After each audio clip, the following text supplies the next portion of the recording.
Hello. If you love reading, it's a great time to be in Pittsburgh. The third annual Greater Pittsburgh Festival of Books is right around the corner, and one of Pittsburgh's best-selling authors is joining us. Also, did you know that one of the oldest Black book clubs in the country is right here in Pittsburgh? Some of the members are here to share their rich legacy. Plus, she is one of the opera world's greatest voices. I sat down with Denyce, who talks about the impact of Mary Cardwell Dawson on the opera world today. So pull up a chair and meet us at the corner. Intersection starts right now.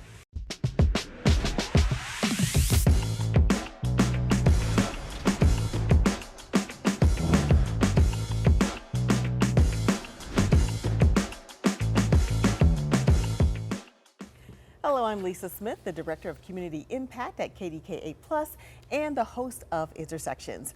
Well, book lovers rejoice. It is almost time for the third annual Greater Pittsburgh Festival of Books on Saturday, May 11th. It is free and it will be held at the Pittsburgh Theological Seminary with dozens of well-known authors, poets, and more. One of the popular authors joining the event is Sharon G. Flake. She has written more than a dozen books for kids and adolescents, including her critically acclaimed The Skin I'm In. She sold over 1.5 million books, and there's more on the way. So welcome to Intersections, Sharon Flake. Thank you, Lisa. Always glad to be here. Yes, you are returning, so I appreciate that. And you've got a lot going on right now. I think last time you were here, you were doing Once in a Blue Moon. Once in a Blue Moon, right? Yes, I did Once in a Blue Moon. Yeah, how did that go?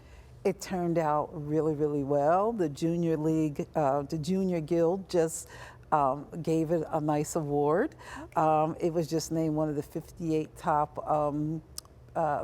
picture books in the country, so that's good. Yeah, and you're already working on a sequel?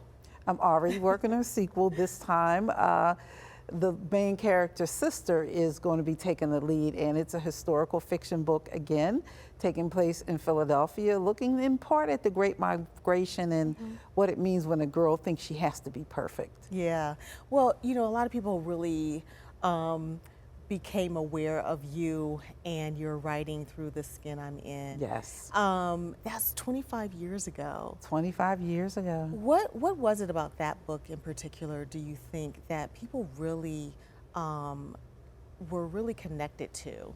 You know, I think it was just the truthfulness of the voice of the character. I think a lot of young Black girls say, hey, I've never seen a Black girl in a book before. So you have that aspect. And then a lot of children, a lot of teens, I think they have their own voices and their own stories inside, but they don't always share. And so here was this character who just let it all out. She said, I'm being bullied.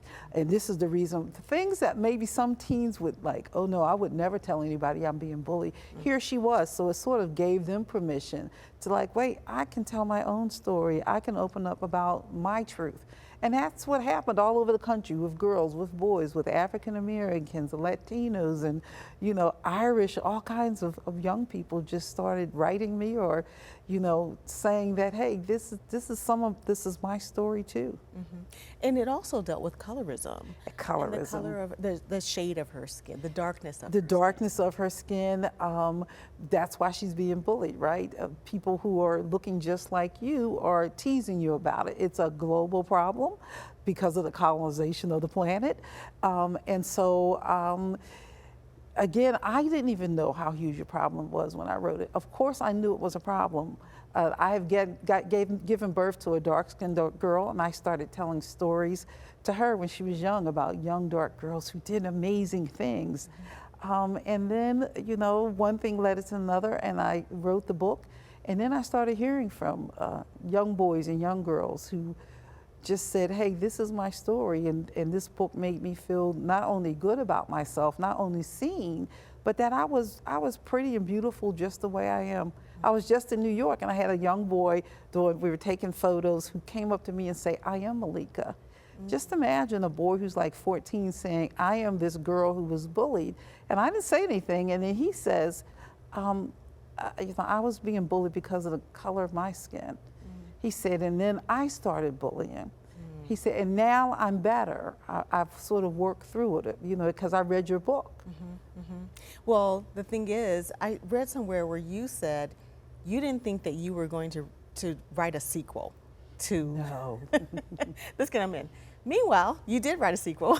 I wrote The Life I'm In, and that was up for a major literary prize, a couple of years ago. And now you have a third book in the trilogy now. I am working. The sequel was about the bully's story, and people read her story and said, oh my God, I didn't like her in The Skin I'm In, but I really understand how she got to be the way she is. And now it's called The Family I'm In. It's John, who bullied Malika in the first book, and Caleb, who was Malika's boyfriend, are telling their story. So it's looking at young boys who are in the 11th grade, who are sort of nerdy, and dealing with sort of the changing world and realities for young boys today and men. Yeah. So do you think that families, you know, when you talk about The Family I'm In, is this going to be a book you think that families can read together? Oh, absolutely, because these young men are in relationship with their fathers. They have amazing fathers, but like in every family, there's some stresses in those relationships. And so I've had men who have written to me about one of my books in terms of the relationships and said, thank you. I got to read this book and it opened up a world so I can have conversations with my daughter about different things. I've had grandmothers show up at school saying, my kid is reading this book so much. My grandson, I wanted to meet the writer that got them reading. And so, yes, absolutely. The Family I'm In is coming out in April of 25. And I think families are going to gravitate to it, especially men and their sons. So. Yeah, and the thing about it also is it seems like your books, even though they're written for young readers, you have all ages that are attracted to your books. Lisa, on Saturday, I'm going to be going to a book club at someone's home. They're reading Once in a Blue Moon, and my friend is around 80. That's, you know, the person that invited me is around 80. So I get people who are 80 who are reading it. I was in Washington recently, and somebody said, oh, I'm going to have my mother read The Skin I'm In. And so there are all of these ages from fifth grade to like somebody who's 80 or 90 reading the work. I think good literature crosses over race and sex and gender and age. If it's good, people will read it. Well, we want to also mention, of course, that you will be at the Greater Pittsburgh Book Festival. I will. What you're going to do just real quickly, you're going to be doing one of the panels, right? I'm going to be doing one of the panels with some other writers who write for children's historical fiction. I think I'm up around 10:15. We're going to be doing that, and at 11 o'clock I'm going to be doing signings. If you've never been to a book festival, please come. You'll have an amazing time. Well, here is all of the information you need to know about the festival. Again, Saturday, May 11th from 10 until 5. Of course, Sharon is going to be there along with a lot of other authors and poets. There's kid events, so much more. You can register for the event at pittsburghbookfestival.org. Thank you so much, Sharon, for being with us today. We really appreciate it. I always love seeing you. Thank you. All right. Well, coming up, we're still talking books with one of the oldest Black book clubs in the country from right here in Pittsburgh. Intersections. We'll be right back.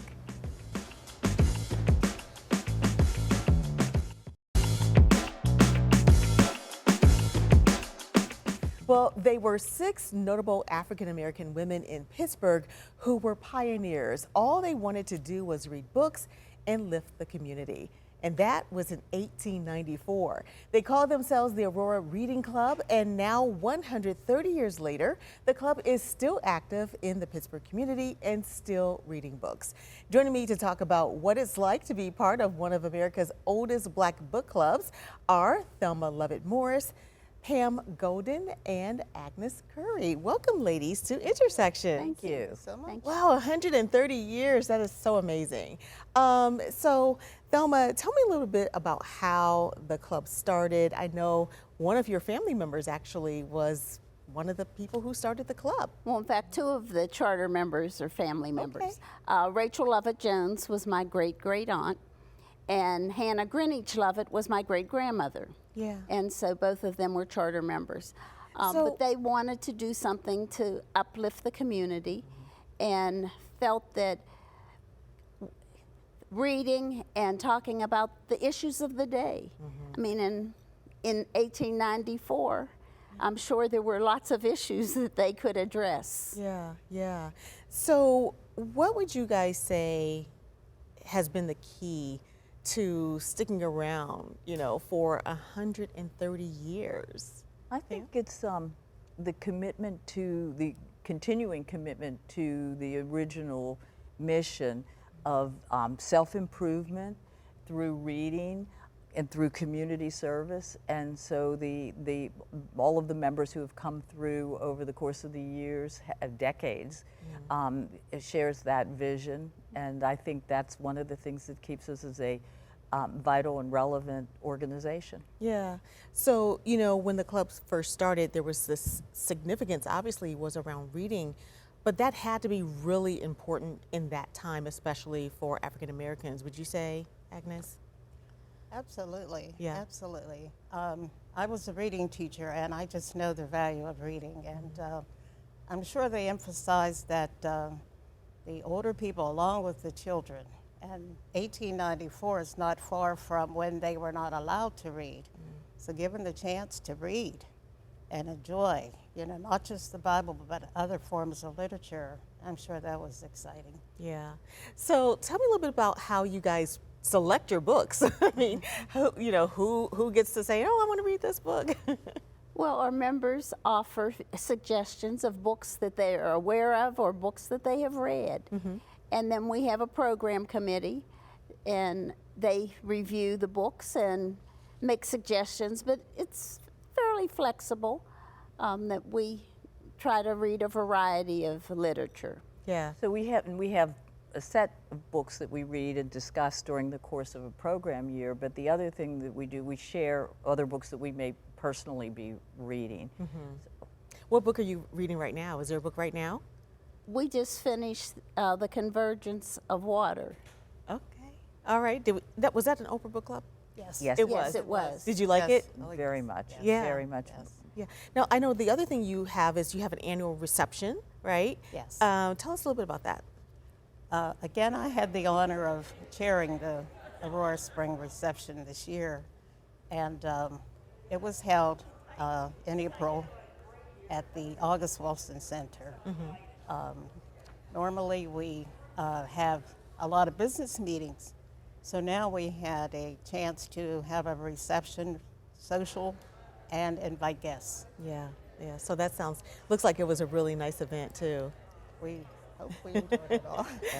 So we have a couple of additional pictures that I wanted to, let you guys see. And there actually one is from December 1956.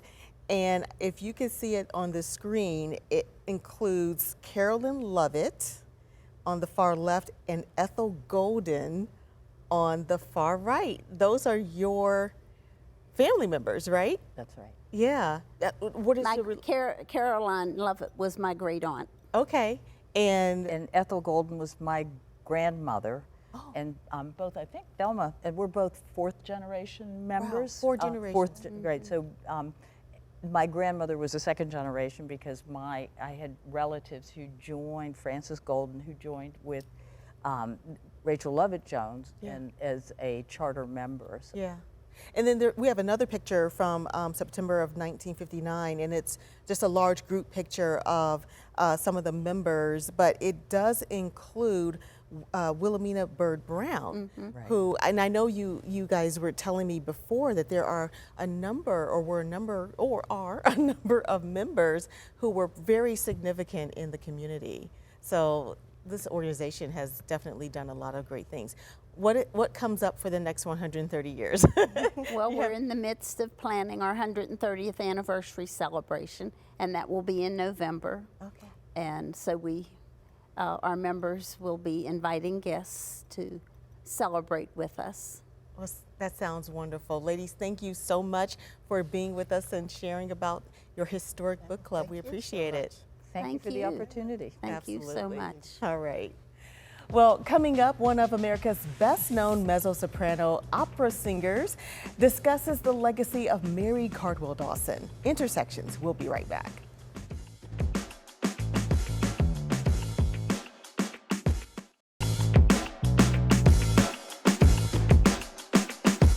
Well, Pittsburgh audiences are the latest to see the performance of The Passion of Mary Cardwell Dawson, presented by the Pittsburgh Opera. Dawson is known for creating one of the most popular black opera companies in the country, and she did it here in Pittsburgh after being denied opportunities to sing with other opera companies because of her race. I had a chance to sit down with world famous opera singer Denyce to talk about Dawson's legacy. My first question, what does Mary Cardwell Dawson mean to Denyce Graves? Strength, persistence, a woman who just never gave up, and who opened up a whole other part of our history, and who really looked inside of her own community and said, we've got so many talented musicians that the world needs to know. And that's what she did.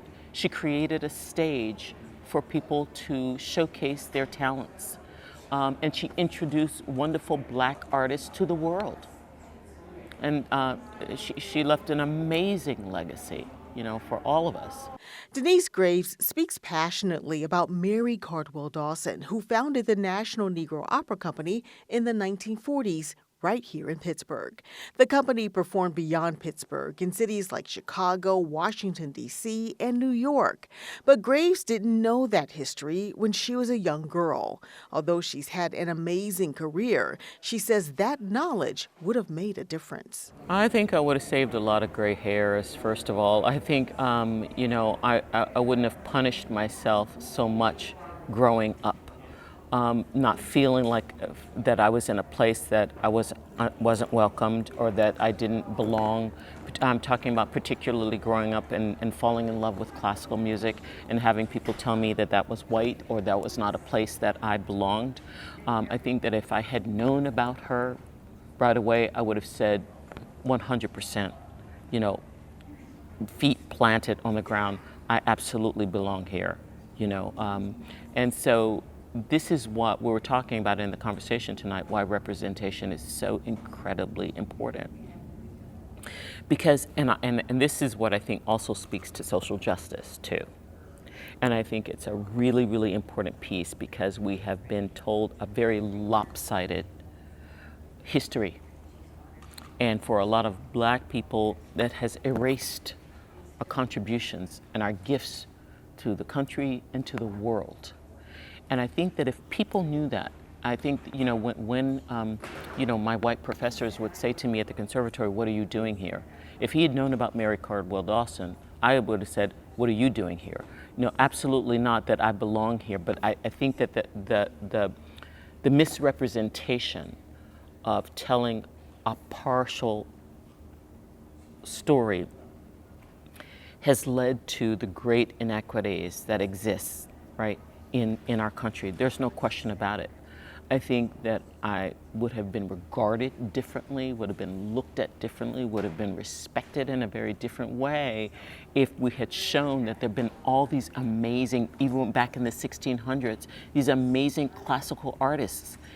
In which case, if you look at somebody like Chevalier Saint-Georges, who you know, was before Mozart, and they say that he wrote in the style of Mozart, but he was before Mozart. Mozart wrote in his style, right? But we didn't know those stories. We didn't know those stories, and people have been put in boxes saying you belong over here and you belong over there, and that's what's divided us. That's what's led to a lot of people feeling like, you know, they're superior in some ways. I mean, I don't think that, you know, two guys who get on the back of a truck and decide that they want to shoot a man dead because he's jogging, that they've got the right to be able to make that call and make that decision and decides that they feel deputized to do whatever they want to do because it had been a practice for so long. I don't think that things like that, I mean, had we been able to tell a story, a more truthful account of our history, to see the amazing contributions that African Americans have made, I think people would think very differently. Grace visited town recently for a conversation about Mary Cardwell Dawson. It was a community event held by the Pittsburgh Opera in connection with the performance of The Passion of Mary Cardwell Dawson, which is making its Pittsburgh premiere. Allison Cambridge is portraying Dawson in this performance, and Grace originated the role and is glad to see it make its way to the opera company's first home. It's being performed, in a place where she had very deep roots, she and her husband, right here in Pittsburgh. And the symbol is right there, the house that was amazing. And that was also this access house that received, because this was during the time of segregation. So when people like Duke Ellington, like Lena Horne, like Cab Calloway, like Roberto Clemente, like all these wonderful figures who could not stay at the hotels would find refuge at the Opera House. So it wasn't just about music, right? It was about humanity. That's the thing that music allows us to do. It puts us in touch with our humanity, right? Meanwhile, Graves says she is trying to highlight Dawson's legacy through her foundation, which developed these exhibits. She's hopeful that the next decade will bring Dawson and others to the forefront. What I hope to see in 10 years from now are that we celebrate more hidden figures like Mary Cardwell Dawson, more amazing people in all kinds of areas, whether it's in medicine and in science, in politics, in music, all the different disciplines and all of the different concentrations in which so many Black Americans have excelled, that we begin to know their stories and to learn more about them. And I believe that everybody knowing this makes us realize that we're more alike than unalike. And the final performance of The Passion of Mary Cardwell Dawson is set for Sunday, May 5th at 3 p.m. at the Byam Theater. You can visit pittsburghopera.org for more information. And I'll have my last word when we come back.